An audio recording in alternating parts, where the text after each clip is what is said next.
They called him Ezekiel, but the whispers of the South would remember him as something far more dangerous. A man forged in chains, sharpened by cruelty, and tempered by a fire that no master could extinguish. Long before the night that would etch his name into infamy, Ezekiel was just another shadow among the enslaved, moving silently through the vast cotton fields of the plantation, his hands calloused, his back raw, and his heart weighed by the endless tyranny of a master whose age did nothing to temper cruelty. The world saw an elderly man, frail, bent, whispering prayers in the grand halls of his estate, but Ezekiel saw a lifetime of humiliation, oppression, and stolen dignity, all piled like stones upon his spirit. And every stone, every lash, every whispered insult, built a reckoning that would not wait for his master to die naturally. Ezekiel's life was measured by routine and fear. Dawn broke over the fields, and he worked under the scorching sun, the weight of the whip never far behind. He learned early that survival meant silence, that obedience could be a temporary shield, but that the mind could never truly be chained. And it was in the quiet moments, in the hushed corners of kitchens, in the shadows beneath the grand staircase, in fleeting glances exchanged with the young wife of the master, that Ezekiel's consciousness stretched toward freedom, desire, and the dangerous notion of justice. She was beautiful, clever, and trapped, a young woman forced into a marriage of convenience with a man decades her senior. Ezekiel had watched her hands tremble as she poured tea, her eyes scanning the room with a fear he understood intimately. He had seen her isolation, her subtle rebellions, and he had felt an unspoken connection that defied the rigid rules of a society built on chains. Every day was a careful dance, each moment of observation a lesson in patience. Ezekiel noted the patterns, the elderly master's trembling hand, the way he relied on fear to maintain control, the hidden weaknesses in the plantation's rigid hierarchy, and he waited, not for luck, not for divine intervention, but for the precise moment when opportunity and justice aligned, when a man who had been oppressed for decades could reclaim his power, not for cruelty, but for survival and the fragile promise of freedom. The young wife watched him too, though no one dared speak openly. In fleeting moments, her eyes lingered on Ezekiel in ways that spoke volumes without words. He could see her trapped spirit, the quiet longing for connection, for a partner who understood life behind closed doors, behind the forced smiles, behind the heavy curtains of the plantation house. In Ezekiel, she saw courage, intelligence, and a defiance that the world had taught her to fear. And in her presence, Ezekiel felt more than desire. He felt the stirring of a destiny that would forever change the lives of those shackled by tradition, fear, and morality. The elderly master, oblivious to the storm gathering beneath him, continued his slow decline. Age had not softened him, it had made him unpredictable, reckless, and cruel in ways that only the enslaved could endure and survive. His arrogance was his blind spot, and Ezekiel knew that the time to act would come not from chance but from calculation. He imagined the night that would rewrite the rules, the night that would transform him from a shadow in the fields into a man who dared defy death, tradition, and a system that had held him captive all his life. And then came the night that would forever cement Ezekiel's name in whispers, in fear, and in legend. A night of confrontation, of fire, of blood and secrecy, when a man who had endured decades of oppression made the ultimate decision to end the life of his master and claim not just survival, but justice, in the most irrevocable of ways. That night would be remembered not only for the violence, but for the moral complexities, the danger, and the audacity that few could comprehend. From that moment, Ezekiel was no longer just a slave, he was a legend, a man who dared to defy the world that had taught him fear, who claimed the young wife of the man he killed not out of conquest, but out of love, survival, and a shared desire to escape the cruelty that had defined every moment of their lives. The story that follows is one of darkness and daring, of fear and desire, of chains broken not quietly but with the loud, undeniable force of reckoning. It is the story of Ezekiel, the slave, the lover, the rebel, the legend. Centers on the burden of oppression, the weight Ezekiel carried every day as a man enslaved in a world that had stripped him of dignity, agency, and hope. To understand Ezekiel, one must first understand the context of his life, the plantation system of the American South in the 1800s, a place where human lives were commodified, where every word, movement, and thought of a slave could be punished with pain or death. Ezekiel was born into chains, and from the earliest age he learned that survival meant obedience, secrecy, and a careful negotiation of fear. He worked from dawn until dusk in the fields, his hands blistered by labor, his back scarred by lashes, and his spirit burdened with the unspoken knowledge that the world did not see him as a human being but as property, something to be exploited, disciplined, and controlled. Life under the elderly master was particularly cruel.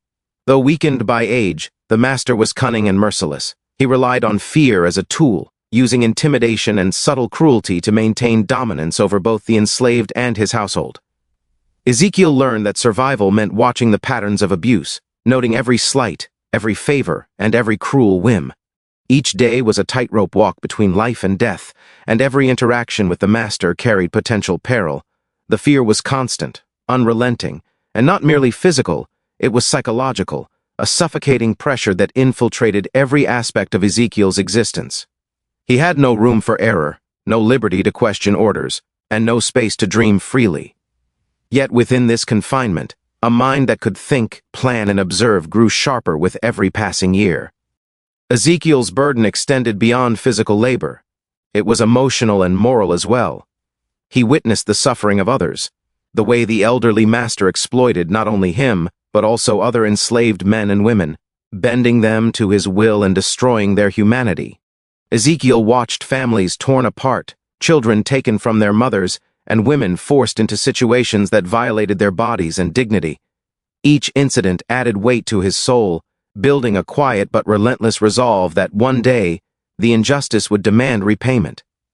While he performed the labor expected of him, his mind was never idle. He cataloged every act of cruelty, every opportunity for observation, and every weakness of those who sought to control him. His intelligence, patience, and ability to endure became his secret power, hidden beneath the mask of compliance. Part of the burden of oppression was the enforced invisibility. Ezekiel had to navigate a life in which any overt expression of emotion could be met with violence. He learned to suppress his anger, his sorrow, and even his hope, because these were luxuries he could not afford. Silence became a shield, subterfuge a survival tactic. He smiled when forced, obeyed without complaint, and concealed his inner life in a way that few could detect. Yet this concealment was not mere cowardice, it was strategy. Ezekiel's survival depended on understanding the intricate balance of power on the plantation, and he became masterful at observing without being observed, listening without revealing, and planning without suspicion. Every small act of endurance, the way he carried water, the careful tending of crops, the precise handling of livestock, was part of a larger calculus of survival. The young wife of the elderly master added another layer to Ezekiel's burden. Her presence was both a source of temptation and a reminder of the restrictions imposed by his status as property. He understood instinctively that any interaction with her could have catastrophic consequences. Desire, loyalty, and morality collided within him, and yet these emotions were inseparable from his daily life. He learned to hide glances, suppress conversation, and interpret subtle signals, all while remaining vigilant of the master's ever-watchful eyes. The young wife, aware of Ezekiel's intelligence and sensitivity, created a bond of unspoken communication. Both were trapped by circumstance, she by a marriage she did not choose, he by a life he did not control. Their awareness of each other's suffering intensified Ezekiel's burden, layering emotional complexity upon the already crushing weight of enslavement. Ezekiel also bore witness to the psychological warfare enacted by the master. The elderly man understood that fear was more effective than brutality alone. He instilled anxiety, uncertainty, and distrust among the enslaved, pitting one person against another, creating hierarchies of compliance and rewarding the smallest show of obedience while punishing minor infractions with disproportionate cruelty. Ezekiel observed these patterns and internalized them. He learned patience, discernment, and the importance of timing. Every whispered order, every casual threat, every manipulation became part of his education in survival under extreme oppression. The weight of this knowledge was immense, for failure could result in death, yet it also gave Ezekiel a foundation upon which he would later build his rebellion. Another dimension of his burden was the loss of personal agency. Ezekiel had no legal rights, no recourse to justice, and no recognition of his personhood. Every aspect of his existence was controlled: where he worked, when he ate, how he spoke, and even whom he could trust. The denial of agency forced him into constant vigilance, turning his mind into a labyrinth of contingency plans, escape scenarios, and assessments of human behavior.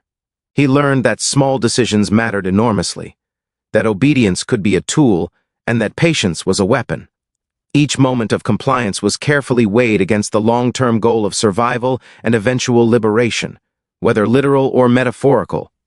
Despite this overwhelming weight, Ezekiel's burden was not merely passive. It became a crucible in which his character, intelligence, and moral compass were forged.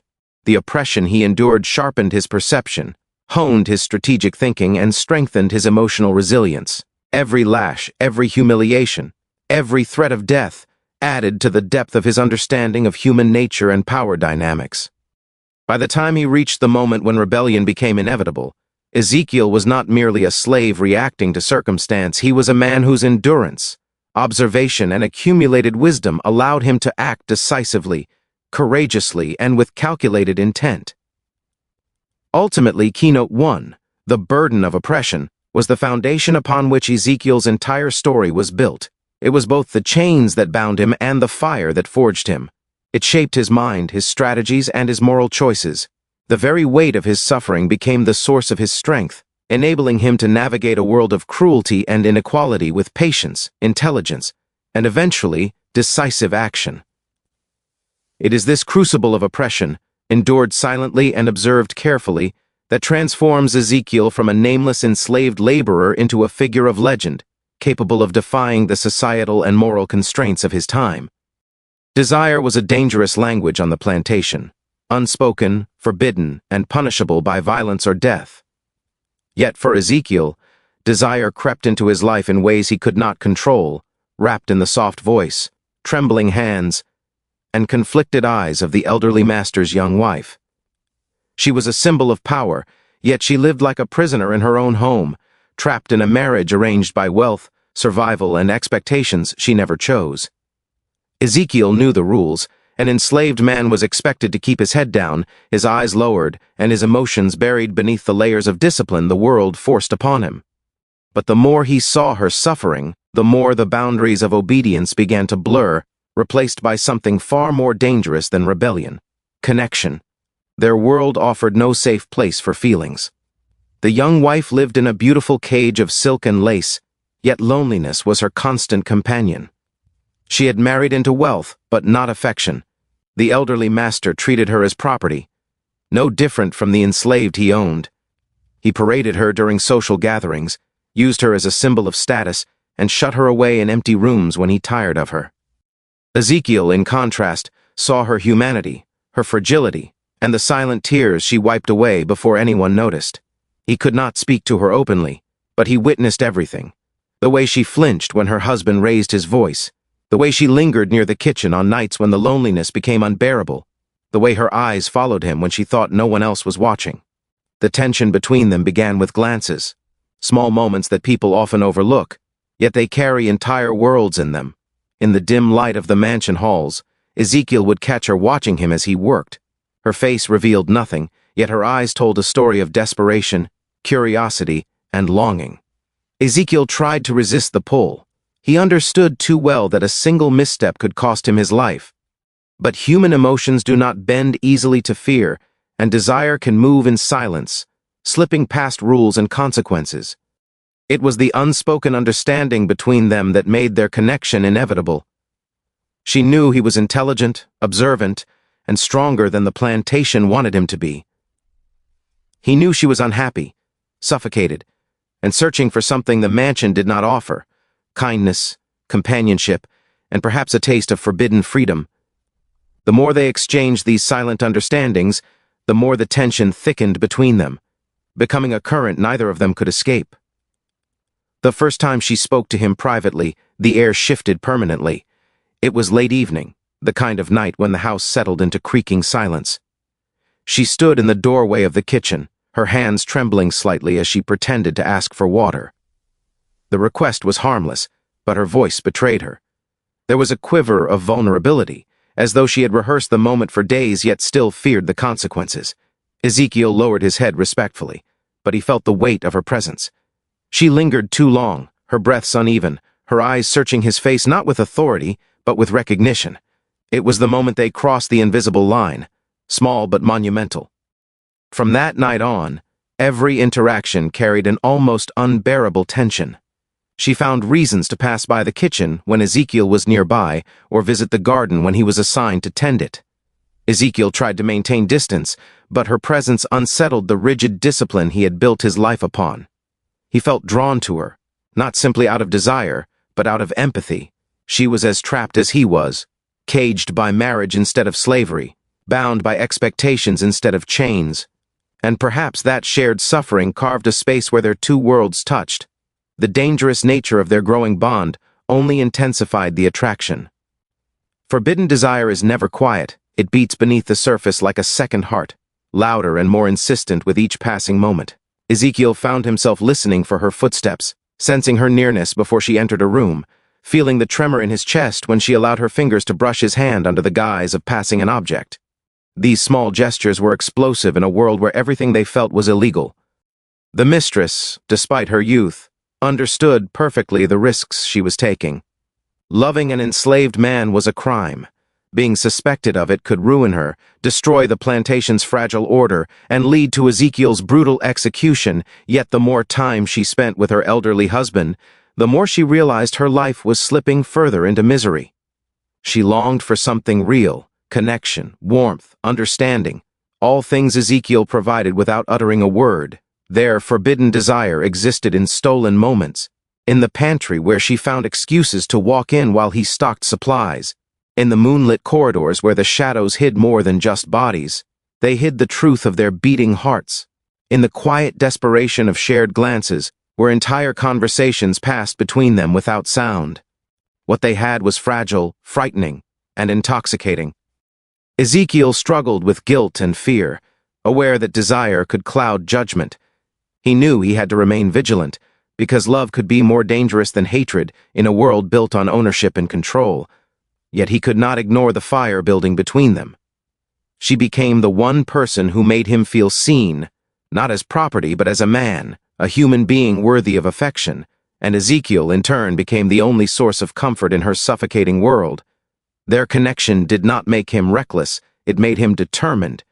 The more he cared for her, the more he questioned the legitimacy of a system that denied them the right to feel anything at all.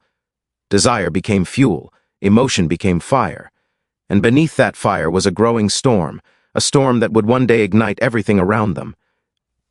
Forbidden desire was not simply the spark between them, it was the catalyst for everything that would follow. It pushed Ezekiel toward decisions he once feared. It emboldened the young wife to defy her marriage. It shook the balance of power in the plantation house. And ultimately, it set in motion the chain of events that would transform Ezekiel from a silent, obedient shadow into a man who would kill his master, claim the woman he loved, and rewrite the fate the world had forced upon him.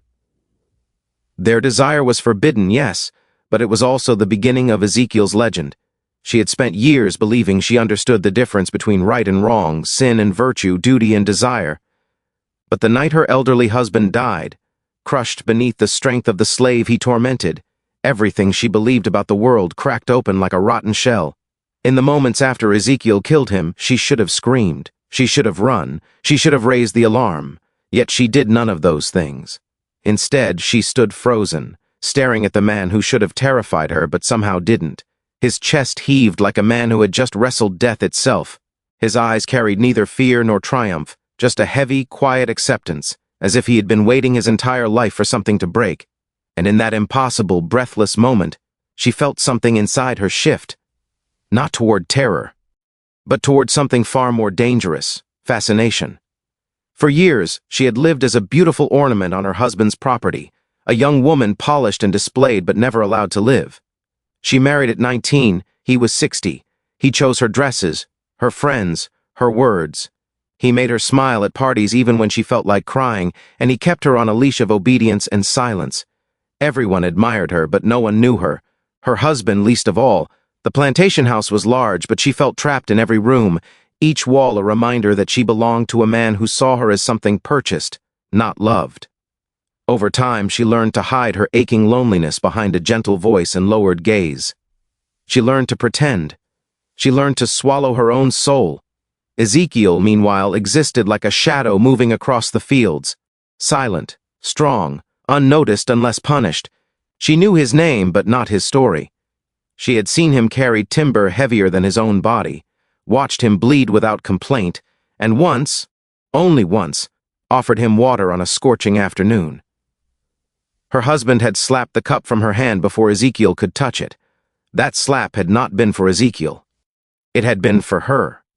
And now that same man lay dead on the ground, broken by the hands he believed he owned. When she looked at Ezekiel that night, she saw not a murderer, but a man forced into violence by years of torment. She saw strength, yes, but also pain. She saw more truth in his silence than she had ever heard in her husband's words. And instead of fear, a strange calmness washed over her, an awakening so sharp it almost hurt. When she told Ezekiel to stay, his eyes widened in disbelief. A slave who killed his master knew his fate, lynching, shooting, or torture. But she didn't call for the sheriff. She didn't run to the neighbors. She simply said the word that neither of them would ever forget. Stay. The next morning, she brought him food with trembling hands, not because she pitied him, not because she wanted to protect herself, but because she needed to understand the man who had rewritten the script of her life in one violent heartbeat. Their first conversation lasted minutes, but felt like hours. His voice was low, steady, shaped by suffering but not broken by it. He didn't justify what he did. He didn't beg forgiveness. He said only one sentence that carved itself into her memory like a blade. He forced me to do it. Those words echoed inside her for days, unraveling years of lies she had been raised to believe. As the days passed, she found herself watching him from the windows. His movements were powerful yet controlled. His silence was full of unspoken stories. His presence stirred something in her that frightened and thrilled her in equal measure. She felt ashamed. She felt alive. She felt everything she was never allowed to feel, and obsession, once born, does not fade. She began finding reasons to be near him, small, foolish excuses she invented just to hear his voice again. She asked him to fix things that were not broken, move things that didn't need moving, lift things she could have asked any other worker to lift. She cooked for him at night, each meal a confession she couldn't speak aloud. The servants whispered. The neighbors speculated. People watched the young widow with suspicious eyes, murmuring that she had kept the killer not out of fear, but out of desire. Some said she had lost her mind in grief. Others said she was bewitched by the very man who ended her marriage. But she knew the truth. Ezekiel didn't frighten her. He awakened her. He was everything her husband was not. Gentle without being weak, strong without being cruel, silent without being dismissive. He was a man shaped by hardship, but not consumed by it. And she could feel herself becoming drawn to him, like a moth slowly circling the flame that would one day burn it alive. At night she lay awake, replaying his words, the way he looked at the ground when unsure how to speak to her, the way his hands steadied a fence post as if holding the world together. At dawn, she woke with the same burning question. Why did she feel safer standing beside the man who killed her husband than she ever felt standing beside the man she married? She tried to convince herself that it was just shock, just loneliness, just the aftermath of tragedy. But the truth was far simpler and far more dangerous. He represented freedom. Freedom from fear, freedom from control, freedom from the life she never chose. Ezekiel had shattered her past when he shattered her husband, and without meaning to, he had become the doorway into a future she never imagined. She was no longer the obedient wife of a cruel master. She was a woman discovering desire for the first time. And as the days turned to weeks, her fascination deepened into longing, and longing became a dangerous hunger she could no longer deny. She didn't love the violence. She didn't love the act. She loved the man, the one who had endured storms she never saw, the one who carried pain like a second skin, the one who stood in the ruins of her old life like a promise she was terrified to touch. She was obsessed with him long before she dared to admit it, and that obsession would soon pull them both into a future darker, deeper, and more unpredictable than either of them imagined. The night Ezekiel reached his breaking point was not marked by thunder or storms. It was quiet, too quiet, the kind of silence that seeps into a man's bones and reminds him how small and trapped he truly is.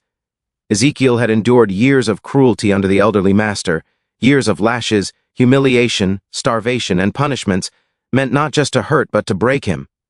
But a man can only be broken so many times before the pieces sharpen into something dangerous. His breaking point came unexpectedly, in a moment so small that no one would have imagined it would lead to murder. It happened in the barn, where Ezekiel was repairing a wagon wheel. Sweat dripped from his back despite the cool evening air. The master stood behind him, leaning on a cane, breathing heavily from the walk. His voice came thin and cutting, the way it always did when he wanted to remind Ezekiel of what he owned. He made comments about Ezekiel's speed, questioned his strength, insulted his mother, words meant to provoke, degrade, control. Ezekiel tried to ignore them. He had grown used to swallowing every insult, every threat, every blow. But this time, something felt different. The master's voice was not just cruel, it was shaking. His hands were trembling, his cane wobbled under his weight. For the first time, Ezekiel saw not a tyrant towering above him, but an old, weak man terrified of becoming powerless. That fear made him crueler. The master lifted his cane and struck Ezekiel across the shoulders. The blow wasn't strong, it barely stung, but it was enough. Enough to ignite every buried moment. The friends who died in the fields, the nights without food, the years of being treated as less than human. He felt the weight of decades crush him all at once. The master struck again. This time the cane snapped in two. Ezekiel flinched, not from pain, but from something deeper, something rising like fire in his chest. And then the master made the mistake that sealed his fate. He looked Ezekiel in the eyes. He had never done that before. Cruel men rarely look directly at the ones they believe are beneath them. But that night, in a moment of anger and panic, the master stared straight at him. He saw the strength. He saw the quiet rage. He saw the thing he could no longer control. And Ezekiel saw it too. The fear, the fragility, the truth that this man, who held life and death over so many, had grown old and weak. Ezekiel rose slowly from the wagon wheel. His breath was steady. His hands did not shake. Something ancient flowed through him, a kind of clarity shaped by years of pain. The master stumbled backward, tripping on the uneven floor of the barn. His voice cracked as he tried to command Ezekiel, shouting words that once carried power but now sounded pathetic and hollow. Ezekiel did not hear them. Or perhaps he did, but they no longer meant anything. When he reached out and grabbed the master's collar, the old man whimpered.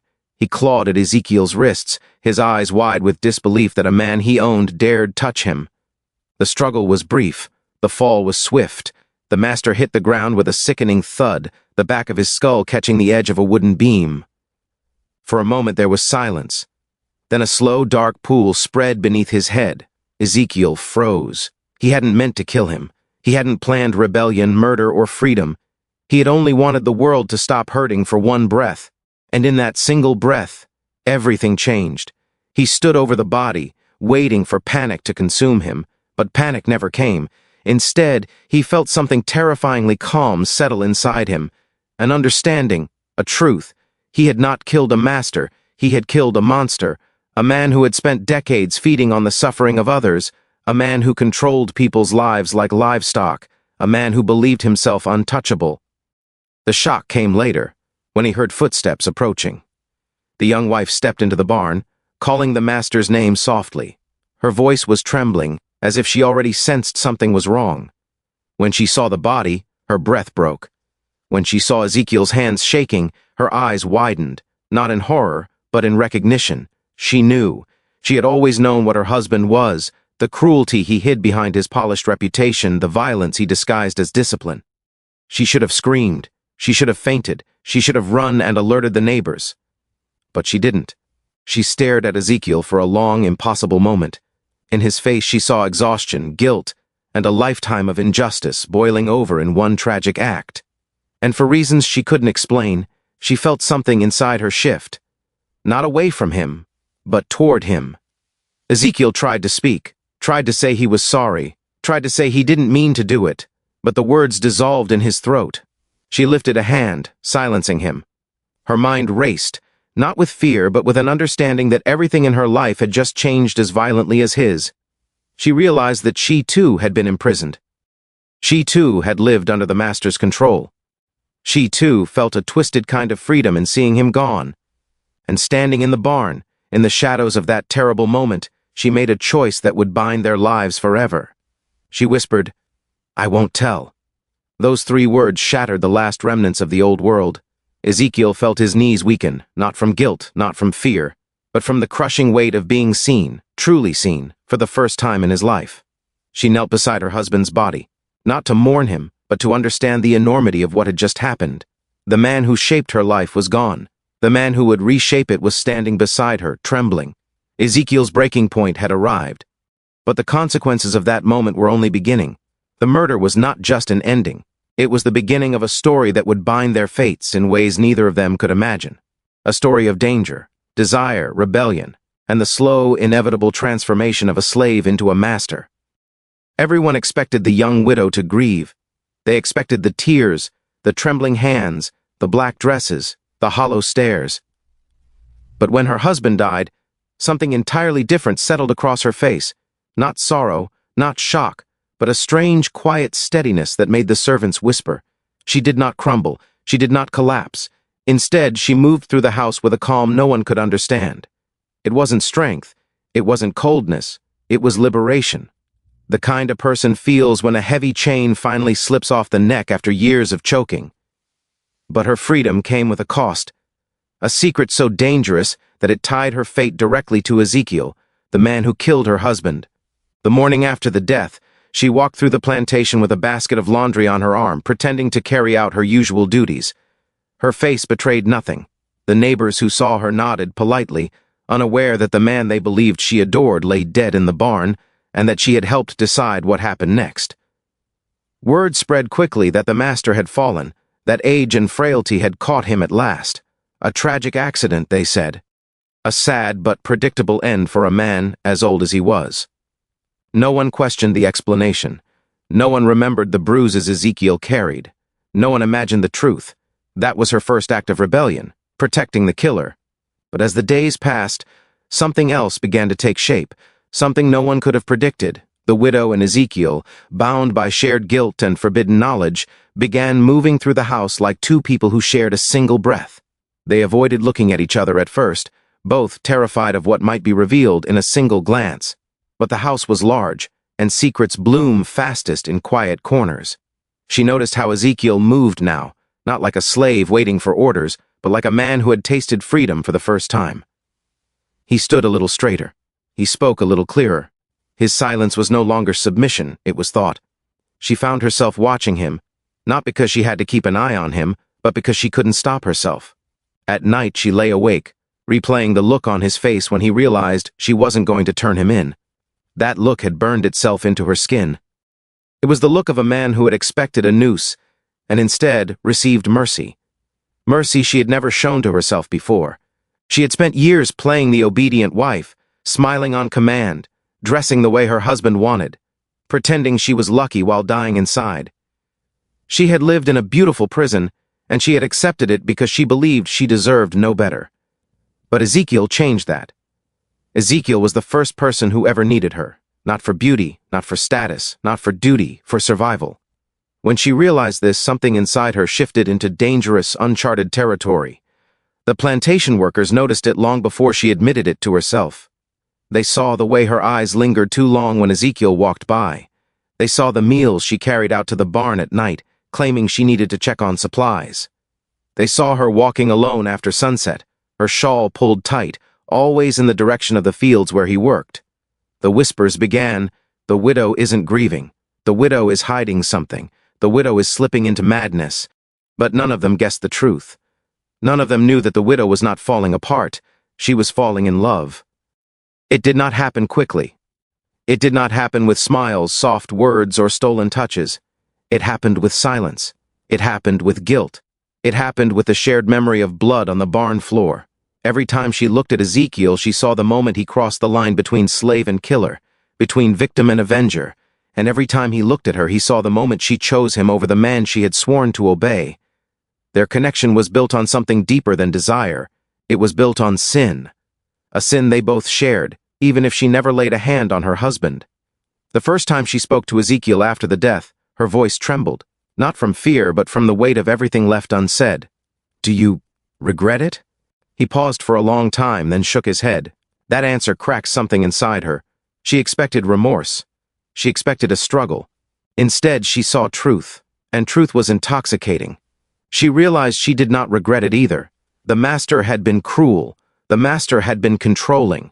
The master had been the reason she felt like a ghost in her own home. His death had not shattered her life. It had given her one. She began looking at Ezekiel differently, not as a man who committed murder, but as the one who freed her without even meaning to. Her feelings grew slowly at first, then rapidly, then dangerously. She found herself wanting to talk to him, wanting to know what he thought, what he dreamed, what he felt. She wanted to know the man behind the silence, and Ezekiel, despite all his caution, felt the pull too. He noticed the way her hands shook when she handed him food. He saw the way she lingered after speaking to him, as if fighting an invisible force that begged her to stay. He sensed the change in her breathing when he came near. He felt the dangerous electricity that sparked between them, even when neither spoke. Their bond was not born of romance. It was born of shared survival and forbidden truth. That was why it was so powerful. That was why it terrified them both. And that was why, eventually, it consumed them.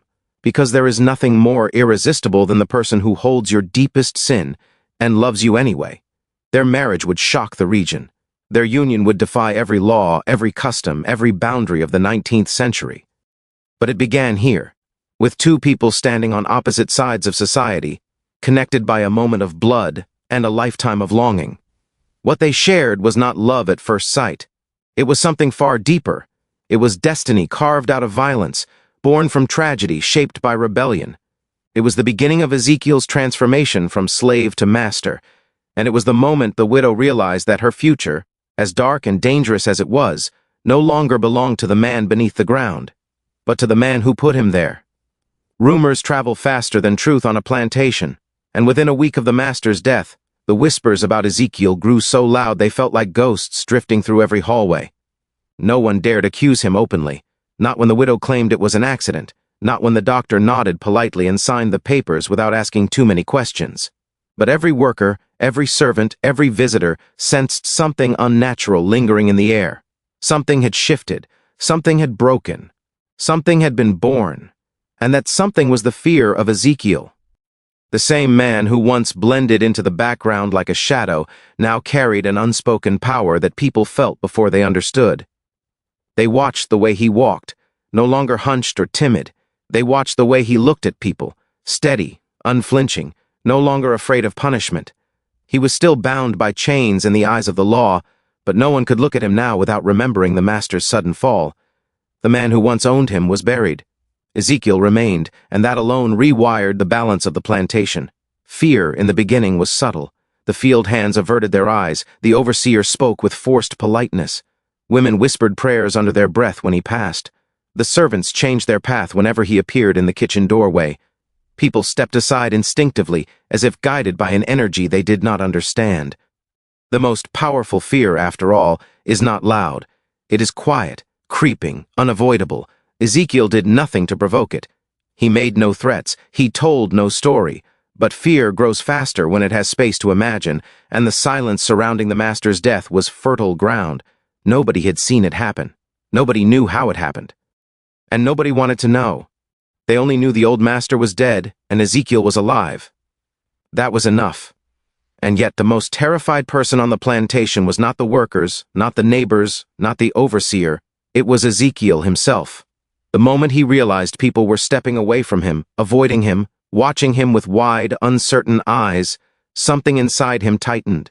He had never been powerful before. He had never inspired fear before. He wasn't sure how to carry it. Fear, after all, is another form of responsibility, a burden he never asked for. He spent his nights replaying the moment in the barn, the crack of bone, the shock on the master's face. He felt guilt at first, then confusion, then a kind of cold acceptance. But what he felt most was isolation. The more people feared him, the more alone he became, and the only person who didn't fear him was her. The widow watched the way the plantation changed around him. She saw the way people recoiled, the way conversations died when he appeared, the way his steps carried a strange gravity. She saw the transformation not as something monstrous, but as something inevitable. Ezekiel had always possessed this strength. The world had simply never allowed him to show it. The fear surrounding him was not the fear of a killer, it was the fear of a man who had stopped being invisible. She understood it before he did, and that understanding drew her even closer. The turning point came one evening as the sun bled red over the fields. Ezekiel was returning from the far pasture when he heard footsteps behind him. His body tensed instinctively, but it was only the overseer, a man who once barked orders at him with the arrogance of a man who believed he could never be challenged. Yet tonight, the overseer's voice shook. He avoided Ezekiel's eyes. He spoke in stiff, nervous sentences, giving instructions Ezekiel did not need, busy words from a man desperate to reassert authority he no longer possessed. Ezekiel listened in silence, not out of fear, but out of restraint. The power in the air was undeniable. It frightened the overseer, it frightened the workers, it even frightened Ezekiel. He didn't want to become the kind of man people feared. But he could not control how the world changed around him.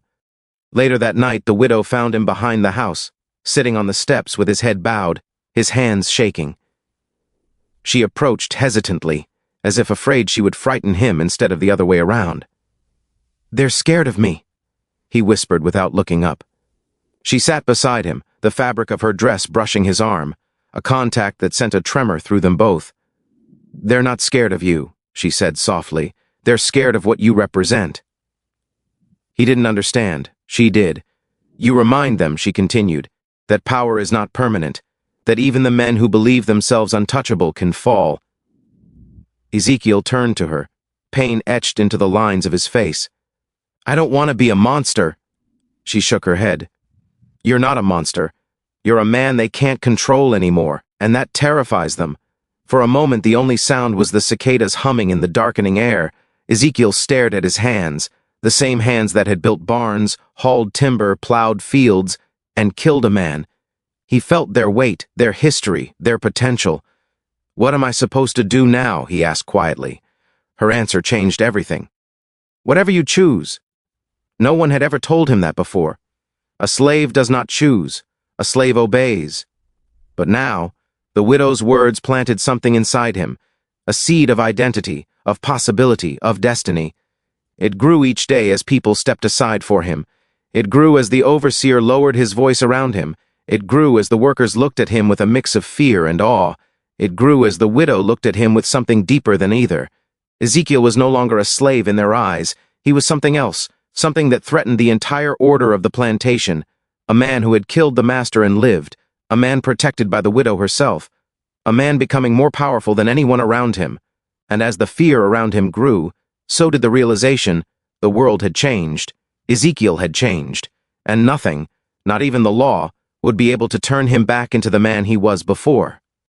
Ezekiel had learned long ago that true danger rarely announced itself with raised voices or threats. It arrived quietly, like a breath behind the neck. And in the weeks following his marriage to Clara, the young widow of his former master, a strange quietness had settled over the plantation. The slaves whispered less loudly, the townsfolk stared more boldly, and the nights seemed filled with the restless pacing of men who believed the world had tilted in the wrong direction. Ezekiel could feel it everywhere, a gathering storm that had nothing to do with the sky. It lived in the glances of overseers, in the way neighbors lingered too long at the fence line, and in the tightening circles forming around the place he was supposed to now call home. He was no fool.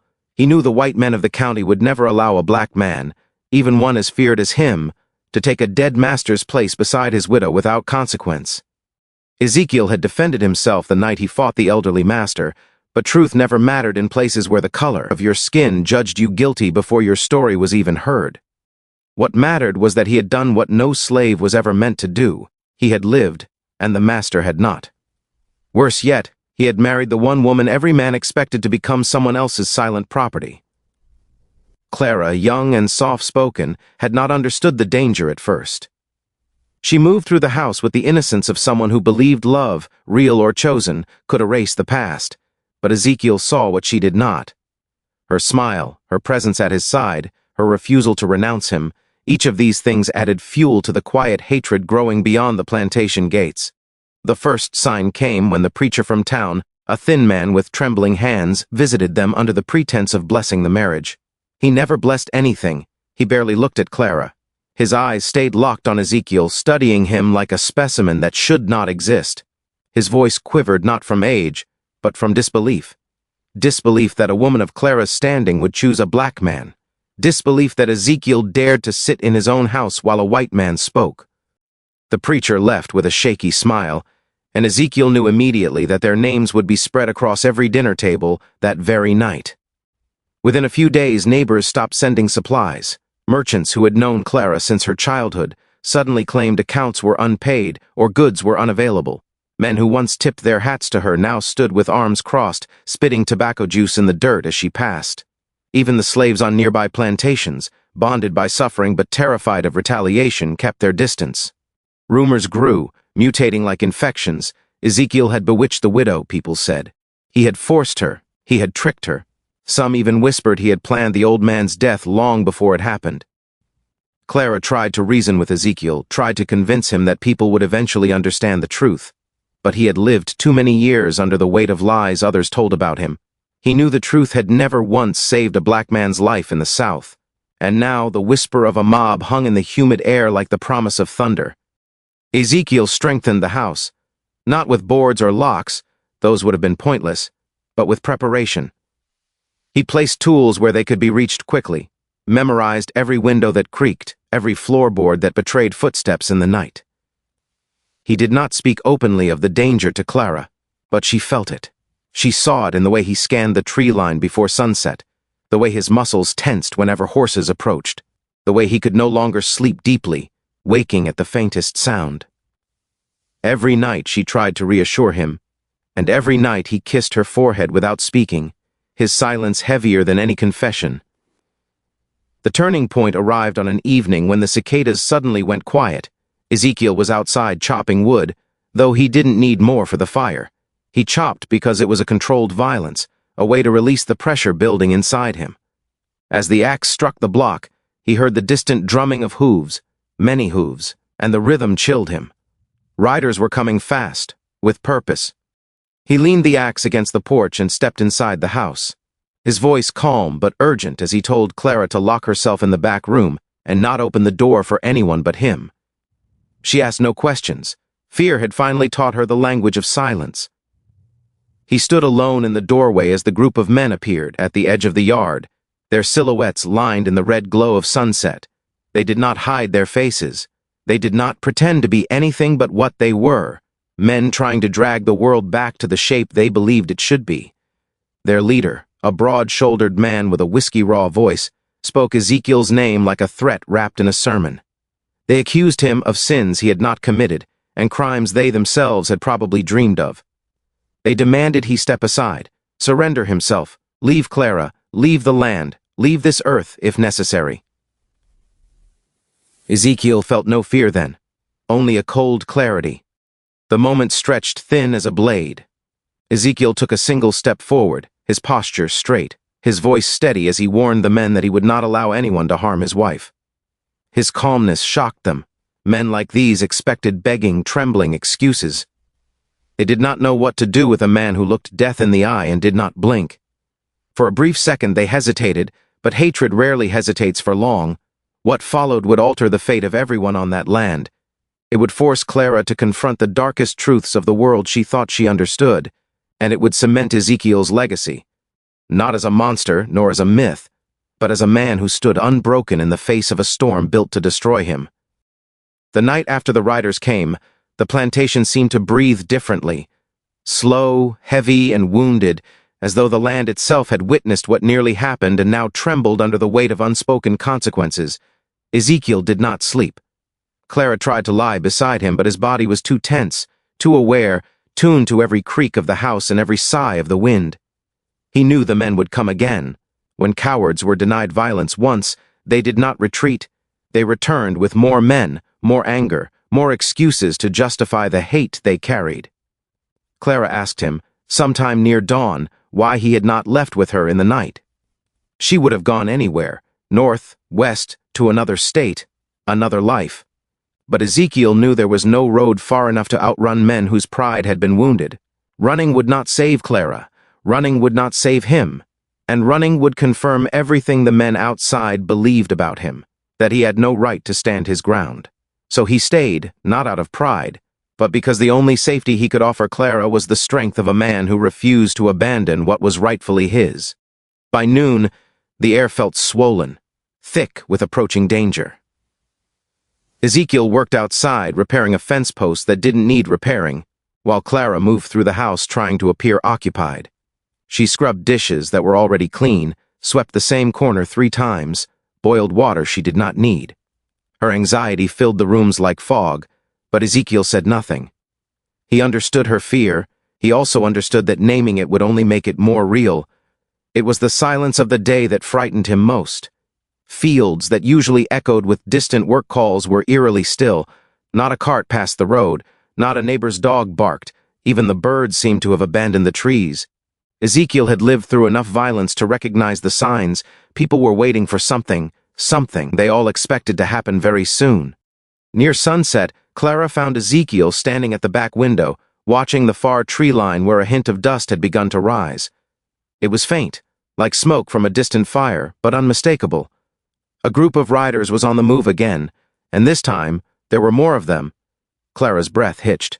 "Ezekiel," she whispered, "they won't stop. They'll kill you." He turned to her, his expression unreadable but his voice steady. "They might try," he said, "but they will not take you." Fear washed over her then. Not fear of death, but of what Ezekiel was willing to become in order to protect her. She reached for his hands, feeling the tension in his muscles, the readiness in his stance. In that moment, she understood something she had not truly grasped until now. Ezekiel had survived his former master, survived whips, survived hunger, survived cruelty most men never lived to describe. But defending her was different. It required not just strength, but the willingness to face an entire world determined to destroy him for daring to love her. The riders appeared at dusk, their shadows stretching long across the field. This was no mob driven by drink or impulse. This was a planned attack. Ezekiel counted 12 men, maybe more hidden in the rear. Their torches flickered like small angry suns. The men spoke loudly, laughing at their own cruelty before they even reached the house. But their laughter died the moment they saw Ezekiel standing alone on the porch, unarmed, steady, and absolutely unafraid. Clara watched from inside, her heart hammering so violently she felt it in her throat. She wanted to run to him. She wanted to scream. But Ezekiel had told her, begged her, not to step outside no matter what happened. Her presence might save him from a blow, or it might provoke a worse one. She couldn't know, so she stayed hidden behind the shutter, praying to a God she wasn't sure was listening. The leader of the riders called out first. This one wasn't the same man from the night before. This man was younger, meaner, and far more eager to spill blood. He shouted accusations, lies, stories built from the fantasies of men who couldn't accept that a woman like Clara might love a man like Ezekiel without corruption or force. They demanded Ezekiel release her. They demanded he drop to his knees. They demanded he confess to crimes he never committed. Ezekiel said nothing. His silence enraged them. Silence was defiance. Silence was dignity. Silence was a language slaveholders had never learned to understand. The young leader spit on the ground and ordered 2 of his men to seize Ezekiel. They never reached him. Ezekiel moved with the precision of a man who had grown up fighting for every inch of his life. He grabbed the first rider's arm and slammed him into the porch rail, knocking him unconscious. The second swung a rifle, but Ezekiel ducked, snatched the weapon, and hurled it into the yard with astonishing strength. The other riders shouted in confusion, not expecting resistance, certainly not expecting dominance. Clara covered her mouth to stop herself from screaming. She watched as the men swarmed Ezekiel, but he fought like someone who no longer feared death, someone who feared only for the woman hiding behind the walls of the house. He struck, dodged, grappled, using every ounce of strength the earth had ever given him. But 12 men were 12 men. A blow caught him in the ribs. Another struck his back. A boot caught his leg. A fist split his lip. He didn't fall, but his breath grew sharper, his stance heavier. For a moment, Clara thought he would be killed right there in the dirt. Then a gunshot cracked through the night. Everything froze. Smoke curled from Clara's trembling hands. She had fired the pistol Ezekiel kept hidden under the bed, The bullet had struck the ground between two riders, scattering dust and horses alike. Her voice shook but rang out clear enough for the entire mob to hear. "Anyone who touches my husband again dies." The riders stared at her, stunned, not just by the weapon, but by the word she chose. Husband? The men looked at Ezekiel, at Clara, at the gun, and at each other. The world they believed in did not allow for what they were witnessing, and in that moment of hesitation, fear crept into their bravado. Not fear of Ezekiel, not fear of Clara, but fear of what it would mean if they continued. Killing a black man was nothing to them, but killing a white woman defending him, that would mean facing consequences none of them wanted. Slowly, reluctantly, the riders backed away. Ezekiel leaned against the porch railing, bleeding but standing. Clara ran to him, dropping the pistol, her hands shaking as she reached for him.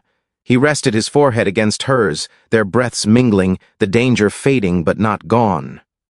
For now they were alive. But both of them knew this was only the beginning of a new war. In the days that followed the standoff, the plantation did not return to normal. Normal had died the moment Clara stepped onto the porch with a pistol in her shaking hands and declared Ezekiel her husband. Word of that single moment spread faster than wildfire through the region, carried on whispers, retold in outrage, disbelief, and secret admiration. People who had never before spoken Ezekiel's name now repeated it with a mixture of fear and fascination. Something had shifted that night, something moral, something dangerous, something irreversible. The town could not decide whether Ezekiel was a villain or a man who had claimed a dignity he had been denied since birth.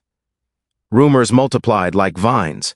Some said Ezekiel bewitched Clara, that he had used dark charms to lure her away from the righteousness of her race. Others said Clara had gone mad with grief after her husband's death and had clung to Ezekiel as a replacement. The ugliest stories insisted Ezekiel had killed the old master to steal the widow and the property. But a quiet few, those who had themselves suffered under the old master's cruelty, told a different story, a story of a man who had endured more than anyone should, who had taken a life only after life had been denied to him for years. Those whispers, too small to rise above the others, floated through the region but never took root publicly. Truth rarely survived where hatred grew. Clara stayed near Ezekiel constantly, not out of fear but out of a new, ferocious loyalty that surprised even herself. She had always considered herself gentle, compliant, raised to silence her thoughts and obey the world expected of her.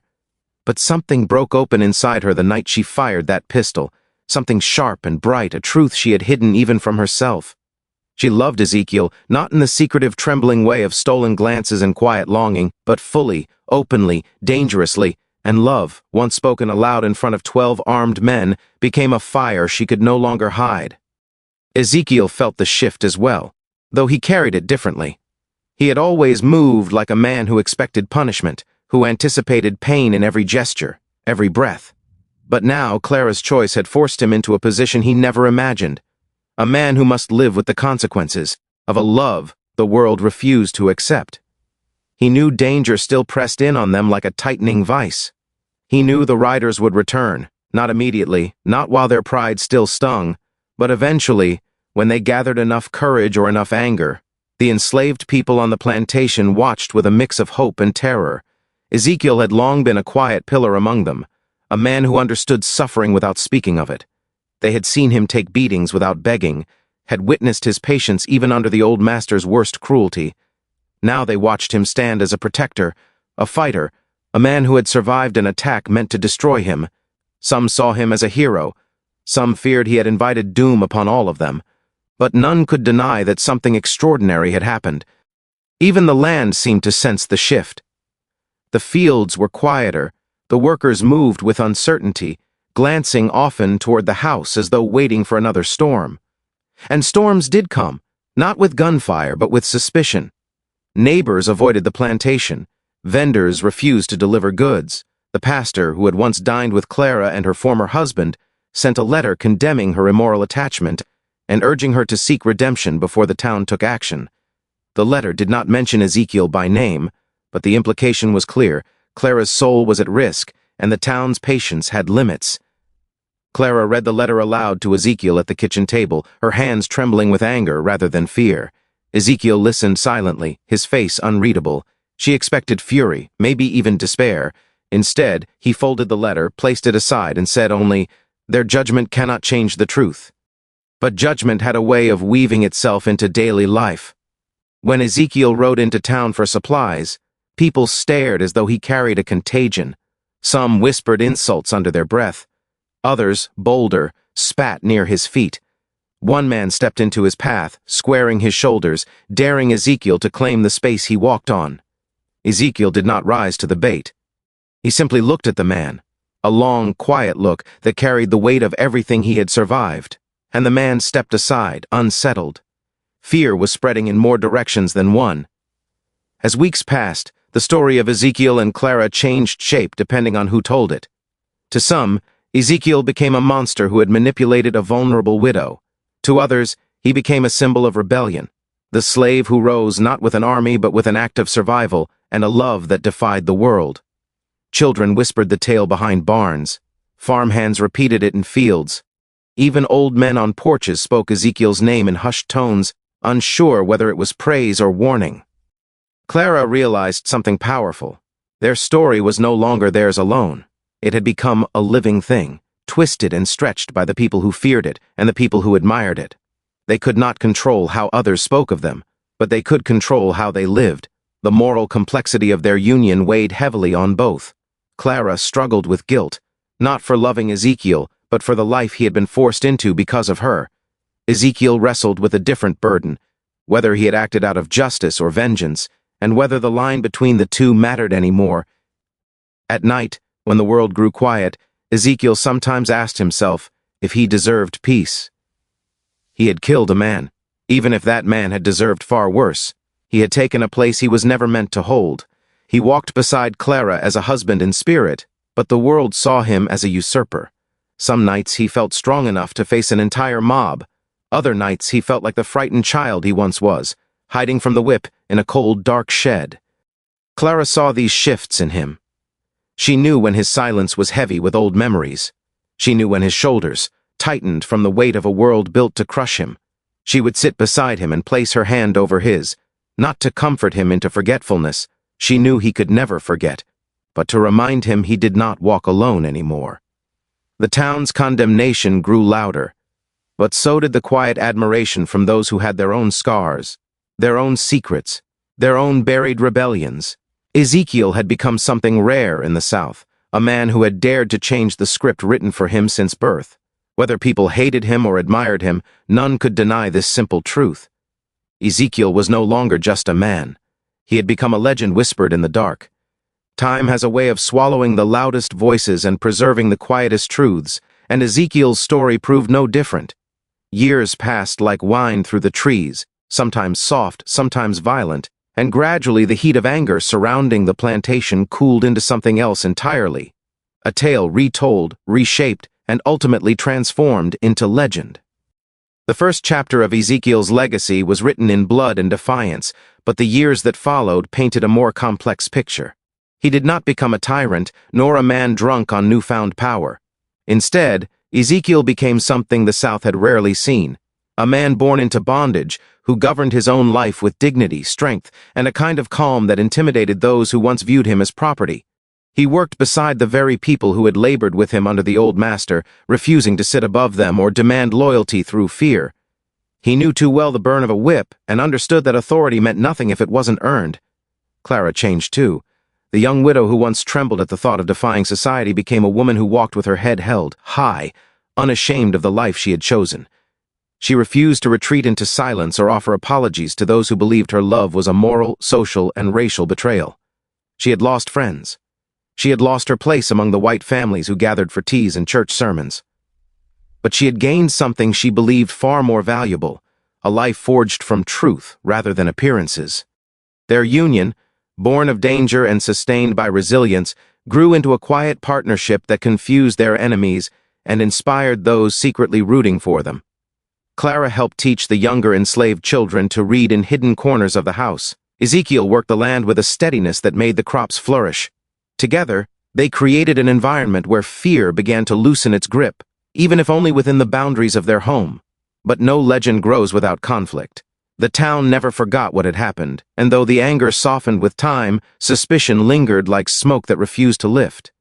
Ezekiel and Clara lived with the knowledge that danger could return at any moment. Some riders still passed by at night, slowing near the property, their eyes searching for weakness or opportunity. Ezekiel would stand at the window with a lantern extinguished, watching them through the dark, knowing every shadow had a story that might one day rise against him. Yet he never fled. Running would have erased everything he had fought for. Standing his ground, living openly, defiantly, was the clearest way to honor the life he had carved from the ruins of his past. As the years rolled on, children of the region grew up hearing Ezekiel's name not as a slur, not as a warning, but as an almost mythical figure. They whispered about the slave who killed his cruel master with his bare hands. They marveled at the idea that he married the master's widow, an act unthinkable in their grandparents' time. They spoke of how he protected the land and the people who remained, not because he wanted control, but because he refused to become the kind of man the old master had been. But legends are rarely accurate. Some stories painted him as a villain with supernatural strength, others turned him into a saint untouched by fault. The truth lived somewhere in between, a complicated man shaped by cruelty, love, vengeance, survival, and unyielding will. Ezekiel did not seek to be remembered as a hero. He sought simply to live in a world where he did not have to bow his head. Clara often worried that history would twist their story beyond recognition. She feared Ezekiel would be remembered as nothing more than the man who murdered his master. She feared she would be portrayed as a foolish woman seduced or manipulated. These fears surfaced late at night, when Ezekiel lay asleep, and she stared at the beams above, wondering what people would say when she was no longer around to defend the truth. Ezekiel had his own worries. He wondered whether their lives would protect or endanger the next generation, whether their courage would inspire, or whether it would provoke new waves of violence long after they were gone. But Clara always reminded him that legacies were not built on fear. They were built on choices, and their choices had already changed more minds than they realized. In time, even the land seemed to acknowledge the change. The plantation, once a place of suffering and secrets, became strangely peaceful. The fields grew steady harvests. The house, once filled with tension and dread, became a place of quiet routines. Neighbors who once avoided the property began to soften, approaching Ezekiel when in need of repairs, advice, or a strong pair of hands. It wasn't acceptance, not fully, but it was a start. The oldest among the enslaved, those who had seen more hunger, loss, and brutality than any human should, began to speak of Ezekiel in hushed tones of reverence. Not because he was perfect, not because he had overturned the entire system, but because he had done what none of them believed possible. He had survived the worst, and still found a way to claim his humanity in a world determined to crush it. As the decades passed, Ezekiel aged into a quiet, powerful presence in the region. His hair grayed, his back curved slightly from years of labor, but his eyes remained as sharp and steady as they had been the day he faced 12 armed riders on the front porch. People came to him for guidance, not out of pity, but out of respect. Clara stayed by his side through every season, her hair turning white, her hands softening from years of work and worry. Their relationship remained a quiet rebellion, a reminder that love could exist even in a world overflowing with hatred. Some of the younger townsfolk grew up accepting their union as strange but unremarkable, while others whispered that history would one day forget the scandal but remember the courage. When Ezekiel finally passed, he died in his sleep, with Clara's hand resting gently over his heart. And when Clara died just months later, her final requests made the region gasp. She wanted to be buried beside him, not in the family plot, but on the land they had rebuilt together. Some objected, some protested, but in the end, her will was honored. Their graves became the final chapter of their story, 2 stones standing side by side beneath an old pecan tree, a quiet reminder of a love that defied the world. And for generations after, travelers paused at those stones to whisper the same words. He lived as a slave, but he died a legend. Their legacy became more than a scandal. It became a story of defiance, humanity, and the unbreakable will to love in a world built on cruelty.